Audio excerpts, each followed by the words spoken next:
ഈശോമിശിഹായ്ക്ക് സ്തുതിയായിരിക്കട്ടെ. പ്രിയ സഹോദരങ്ങളെ, ഇന്നെൻ്റെ ജീവിതത്തിലുണ്ടായ ഒരു കൊച്ചു ദൈവാനുഭവമാണ് നിങ്ങളോട് ഷെയർ ചെയ്യുന്നത്. ഞങ്ങളുടെ ജീവിതത്തിൽ ഒത്തിരി തടസ്സങ്ങൾ നേരിട്ട ഒരു സമയത്ത് അതിനെ ഞങ്ങൾ എങ്ങനെയാണ് പ്രാർത്ഥന കൊണ്ട് അതിജീവിച്ചതെന്നാണ് ഇന്നത്തെ വീഡിയോയിലൂടെ ഞാൻ പങ്കുവയ്ക്കാനായിട്ട് ആഗ്രഹിക്കുന്നത്. എൻ്റെ അമ്മയുടെ കുടുംബത്തിലുണ്ടായ ഒരു ദൈവാനുഭവമാണിത്.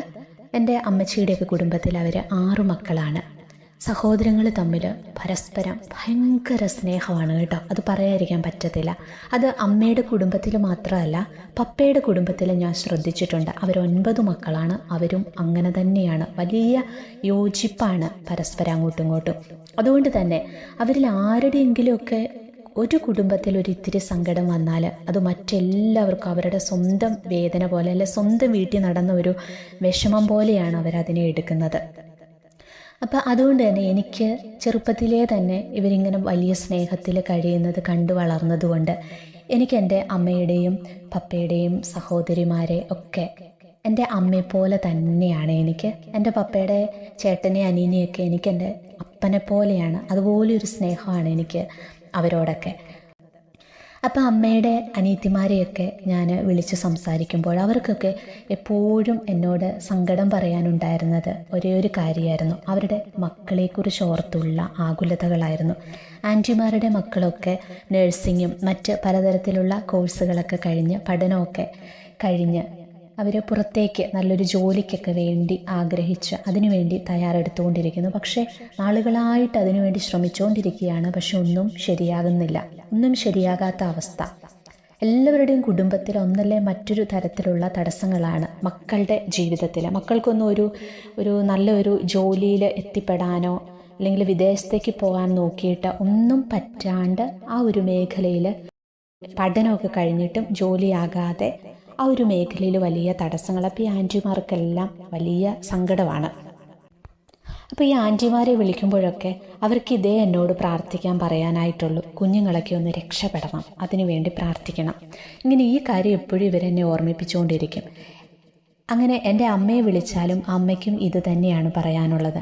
അമ്മയുടെ അനിയത്തിമാരുടെ ചേച്ചിമാരുടെ മക്കളൊക്കെ നല്ല നിലയിലെത്തണം, നീ അതിനു വേണ്ടി ഒന്ന് പ്രാർത്ഥിക്കുക. ഇങ്ങനെ അമ്മയും എന്നെ എപ്പോഴും ഇങ്ങനെ പറയുമായിരുന്നു.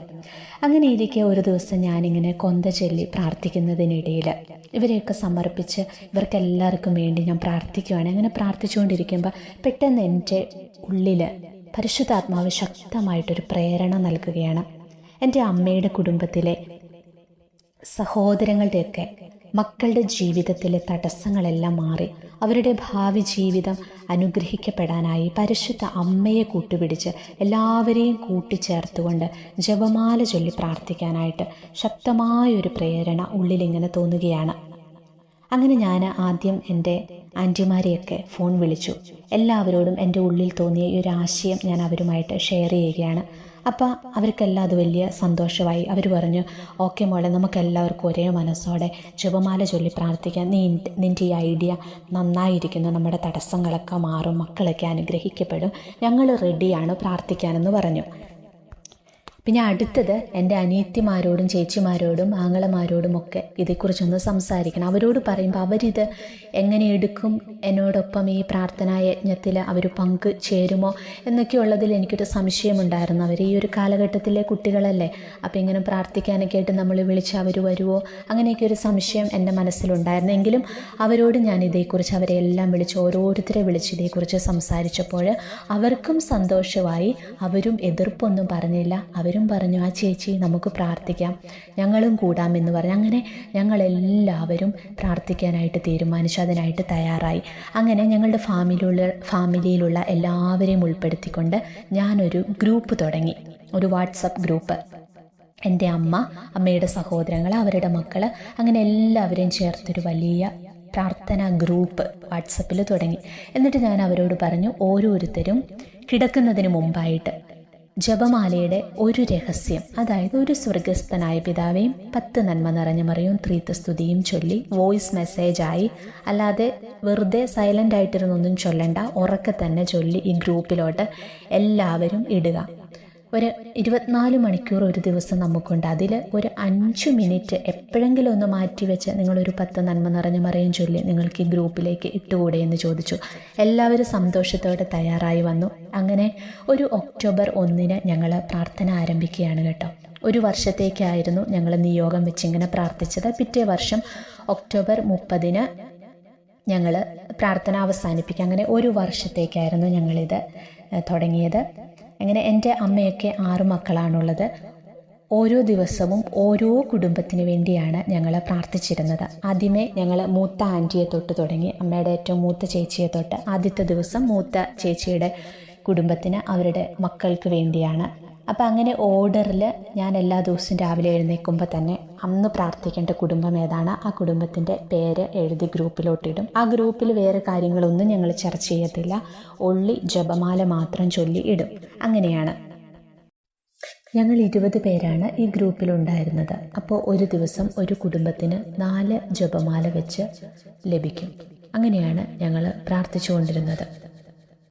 അപ്പം ഞങ്ങൾ പരിശുദ്ധ അമ്മയുടെ മുമ്പിൽ സമർപ്പിച്ച നിയോഗം ഇതായിരുന്നു: അടുത്ത ഒക്ടോബർ 30 മുമ്പായി ഞങ്ങളുടെ മക്കളുടെ ജീവിതത്തിലുള്ള എല്ലാ തടസ്സങ്ങളും മാറി അവരാഗ്രഹിച്ച ജോലിയിൽ, ആഗ്രഹിച്ച ജീവിതാന്തസ്സിൽ അവർക്ക് പ്രവേശിക്കാനായിട്ട് പറ്റണം. അങ്ങനെ പരിശുദ്ധ അമ്മയുടെ വിമല ഹൃദയത്തിലേക്ക് ഞങ്ങളുടെ ആൻറ്റിമാരുടെ കുഞ്ഞുങ്ങളെ എല്ലാം സമർപ്പിച്ച് ഞങ്ങൾ പ്രാർത്ഥിക്കാൻ തുടങ്ങി.